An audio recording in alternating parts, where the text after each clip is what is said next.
Hi guys, in this video I'm going to show you how to create the glow text effect in CapCut PC.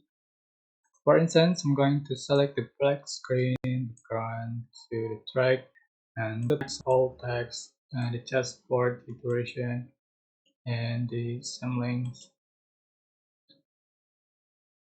and change for the text,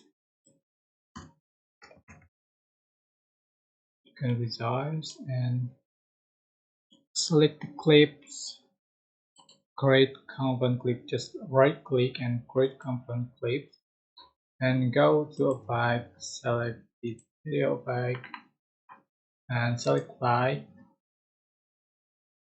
and then you can find the angel, add the tracks just for strings like so.